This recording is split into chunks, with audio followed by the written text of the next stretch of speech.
Assalamualaikum warahmatullahi wabarakatuh. Kali ini kita akan membahas mengenai perlindungan paten elektronik dalam perkembangan hukum perdagangan elektronik.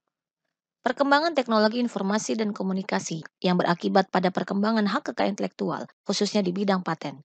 Perdagangan elektronik yang bersifat lintas batas memberikan tantangan tersendiri atas perkembangan paten. Seperti teknik bisnis perdagangan elektronik, di mana terkait metode bisnis yang digunakan, penggunaan perangkat lunak untuk transaksi bisnis bahkan pembayaran.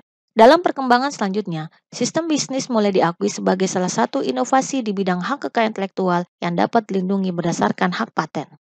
Paten sistem bisnis di Amerika diawali dari konsep pengakuan terhadap otomasi sistem keuangan atau metode-metode pengolahan data yang pada dasarnya sudah berkembang sejak tahun 1889 ketika pengakuan paten diberikan kepada Herman Hollerith yang menemukan metode otomasi tabulasi dan kompilasi data statistik untuk keperluan bisnis dan perusahaan yang kemudian hari dikenal sebagai IBM.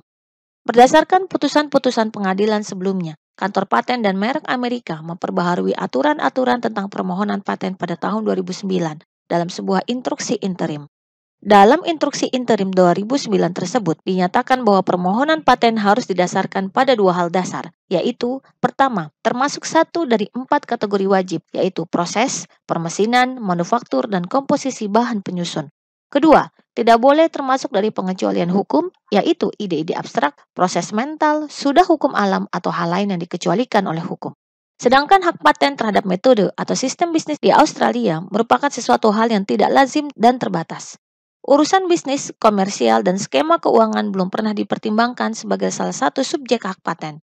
Secara tradisional, hak paten di Australia tidak dapat diberlakukan sekedar kepada bentuk skema atau rencana, apalagi rencana untuk menjadi kaya, rencana untuk menjadi pemerintahan yang lebih baik, atau bahkan rencana untuk menciptakan iklim bisnis yang efisien. Secara lazim, para pemohon paten metode atau sistem bisnis di Australia akan berusaha membuat permohonan yang menghindari batasan-batasan yang ada di atas, dengan menyertakan metode atau sistem bisnis dalam bentuk komputer, penyimpanan memori, basis data, atau sirkuit terintegrasi. Permohonan dengan model seperti ini hanya dapat terjadi dalam bisnis yang terkait dengan perdagangan elektronik dan bisnis yang berbasis jaringan internet. Kantor Paten Australia sempat berencana untuk mengubah perundang-undangan paten, namun pada tahun 2003 ditolak karena besarnya ketidakpastian menetapkan biaya dampak buruk yang mungkin akan timbul dari suatu sistem atau metode bisnis yang gagal. Namun demikian, pada perkembangannya telah terdapat inovasi norma mengenai perlindungan paten dikaitkan dengan perdagangan elektronik di Australia. Dengan adanya putusan-putusan Kantor Paten Australia tersebut, maka secara umum batasan permohonan paten terhadap metode atau sistem bisnis adalah sebagai berikut.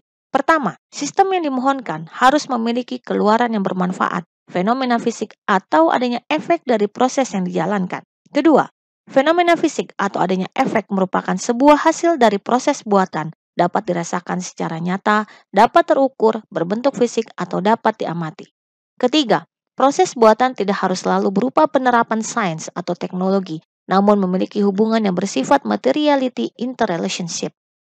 Beberapa contoh sistem atau metode bisnis yang dapat diajukan pendaftaran hak patennya adalah sebagai berikut. Pertama, metode analisis performa bisnis perusahaan dengan sebuah sistem komputer untuk mengkondisikan parameter tertentu dan ambang batas yang ditetapkan melalui kriteria dan untuk memprogram sistem komputer dalam membandingkan kondisi performa bisnis terhadap parameter dan ambang batas yang telah ditetapkan. Kedua, metode yang memunculkan transaksi elektronik, misalnya bermacam dompet elektronik dan alat bacanya yang memungkinkan berbagai dompet elektronik tersebut saling berkomunikasi untuk bertransaksi nilai tertentu. Semua hal yang melibatkan adanya pertukaran sinyal elektronik antar dompet elektronik, adanya memori untuk menyimpan semua catatan transaksi.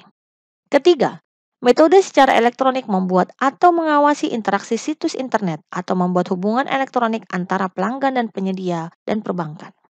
Sedangkan beberapa contoh metode atau sistem bisnis yang tidak dapat diajukan pendaftaran patennya yaitu, pertama, metode untuk pengumpulan uang dengan mencari sponsor untuk mendonasikan produk dan melakukan undian untuk mendapatkan produk. Kedua, metode melaksanakan perbandingan balap yang menyebabkan tiap pembalap dapat membalap sendiri, mencatat perolehan waktunya dan mendesain yang tercepat sebagai pemenang.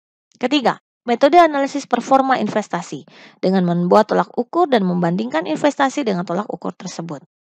Sekian dan terima kasih.